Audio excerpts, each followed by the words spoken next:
تو اللہ تعالیٰ نے بھی ان کو ان رستوں سے دور کر دیا کہ یہ اس لائق نہیں ہے تو قرآن سیکھیں، یہ اس لائق نہیں ہے کہ یہ اتنی پیاری محفلوں میں آئیں۔ تو ایسی جگہوں پر کون لوگ آتے ہیں؟ جن سے اللہ محبت کرتا ہے۔ اور یہ کیا نشانی ہوتی ہے؟ یہ وہ لوگ ہوتے ہیں جن کے دل میں اللہ کی محبت ہوتی ہے۔ انہیں بہت اچھا لگتا ہے ایسی جگہوں پہ بیٹھنا کہ کوئی اللہ کا ذکر کرتا رہے، انہیں سنتی رہے، ان کے دلوں کو سکون محسوس ہوتا ہے۔ تو یہاں پہ اللہ نے کیا فرمایا؟ یہ ہے مومن کی نشانی، کیونکہ یہ مجھ سے ملنا چاہتے ہیں تو میں بھی ان سے ملنا چاہتا ہوں۔ تو ہم نے کیا سیکھا؟ خیر کی وجہ سے منہ پھیرنے کی سزا یہ ہے کہ دل، ایمان اور ہر خیر کی طرف سے پھیر دیا جاتا ہے۔ آنکھوں سے اشارے کرنا اور احکامات الہی کا مذاق اڑانا یہ بدترین لوگوں کا طریقہ ہے۔ آیت نمبر 128 سبحان اللہ، بہت پیاری آیت ہے۔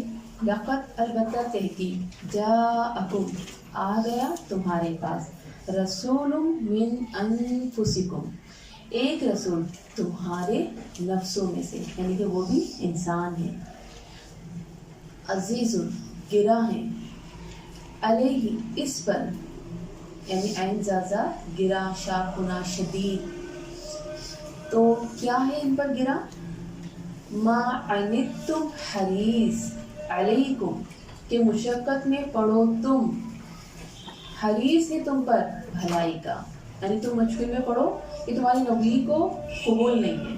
اللہ اکبر، اللہ کے نبی صلی اللہ علیہ وسلم کو یہ بات بڑی گراں ہے کہ میرے امتی کسی مشکل میں پڑ جائیں، انہیں کوئی پریشانی ہو، تمہارے اچھے انجام کے لیے، کامیابی کے لیے حریص ہے یہ تمہارا نبی، یہ تم سے بڑی محبت کرتا ہے۔ یعنی اللہ کے نبی صلی اللہ علیہ وسلم کی محبت بتائی جا رہی ہے یہاں پر۔ بالمؤمنین، مومنوں پر، رؤوف الرحیم، بہت شفقت کرنے والا، بہت شفقت کرنے والا، نہایت رحم کرنے والا۔ شفقت کیا ہے؟ ایسی شفقت جو باغ کی طرف سے ہوتی ہے، یہ رحمت عام ہے، یعنی اللہ کے نبی صلی اللہ علیہ وسلم رحمت للعالمین ہے، اور وہ سب کے لیے شفیق ہیں، وہ سب کے لیے نیکیوں کے حریص ہیں کہ یہ سب نیکیوں کی طرف آ جائیں۔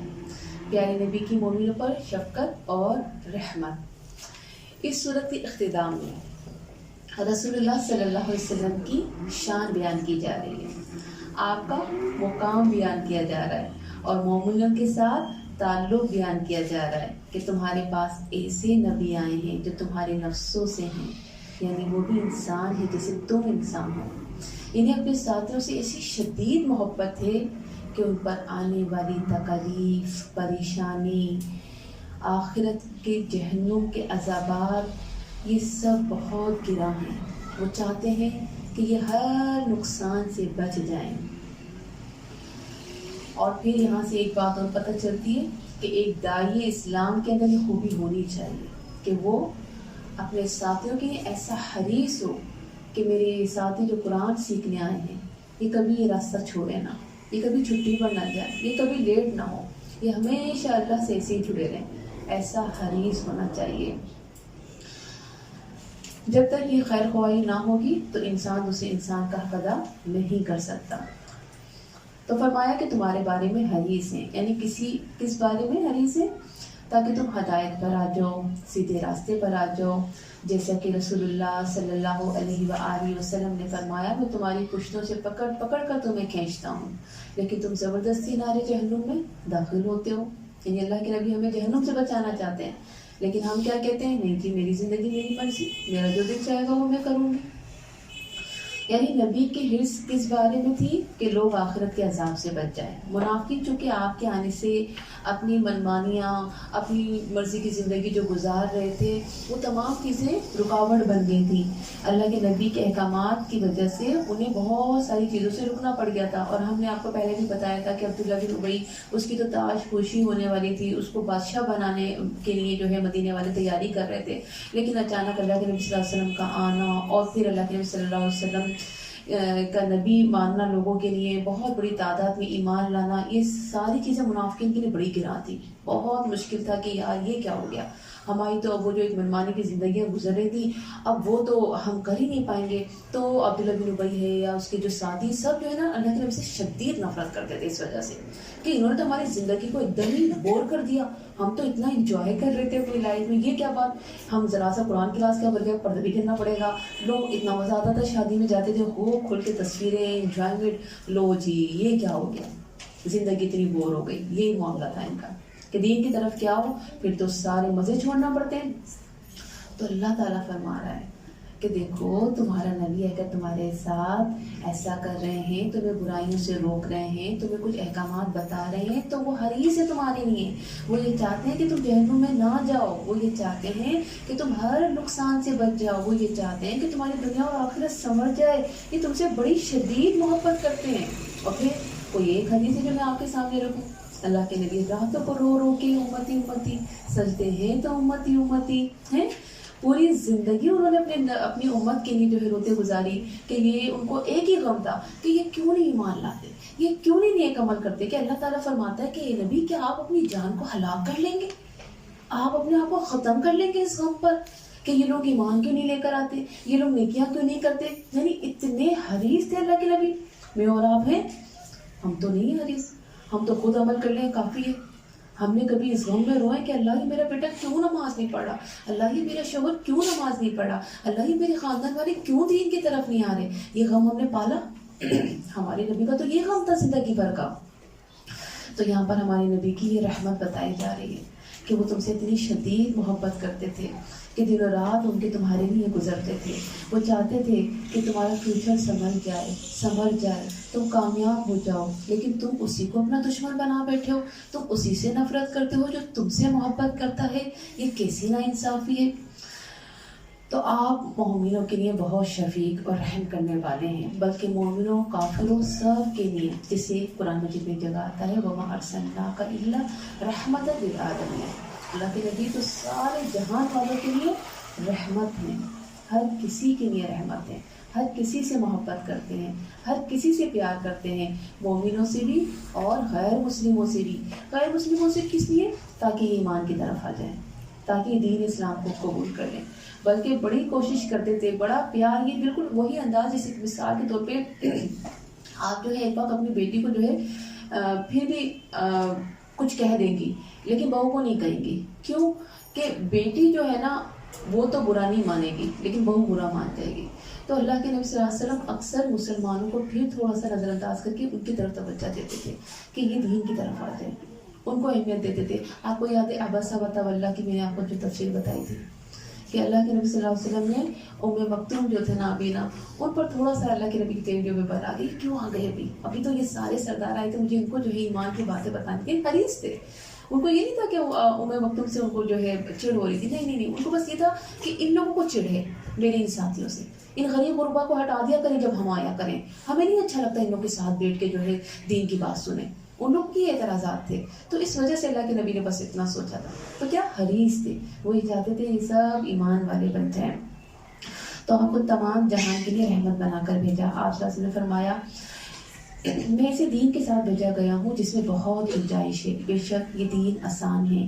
اللہ کے نبی تمہارے دنیا اور آخرت میں کامیابی کے خواہش مند ہیں.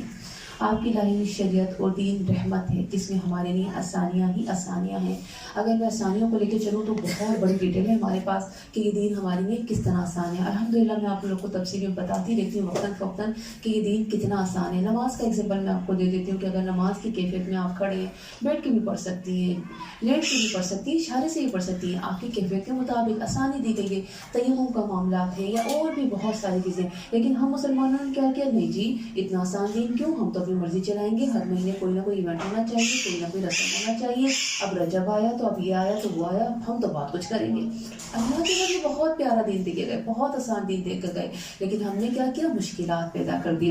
تو ہم نے کیا سیکھا؟ ہمارے نبی کا معاملہ اس میں ہم سب کے لیے رہنمائی ہے. اسی رہنمائی کے ساتھ کام کریں گے تو بہترین نتائج ملیں گے. آپ صلی اللہ علیہ وسلم صاحب خلق عظیم ہیں. ہمیں بھی لوگوں کو جہنم سے بچانے کے لیے حریص بننا ہے. آیت نمبر 129. پھر اگر تولوا وہ موڑے فقل تو کہہ دیجیے حسبی اللہ کافی ہے مجھے اللہ، لا نہیں الہ کوئی الہ برحق الا ہوا مگر وہی، علیہ اسی پر توکلت بھروسہ کیا میں نے، وہو رب العرش العظیم اور وہ رب ہے عرش عظیم کا. عرش اینڈ راشی، عظیم اینڈ زمین. غموں سے بے نیازی کی دعا. ہمیں تو بڑے غم ہے نا زندگی میں، تو اللہ نے اس کا بھی ہمیں ٹوٹکا بتا دیا، ہمیں ٹیبلٹ دے دی. کیا ہے وہ؟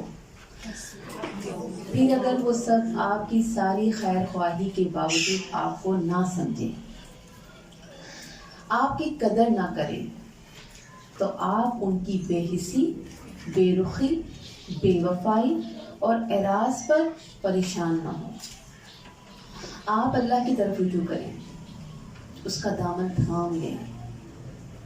ایک داعی اسلام کے لیے یہ بہترین نسخہ بتایا جا رہا ہے، کیونکہ ہمارا دل اکثر یہ بھی ٹوٹتا ہے نا، یہ سنتی کیوں نہیں ہے، یہ آ کیوں نہیں رہی، یہ سمجھ کیوں نہیں رہی۔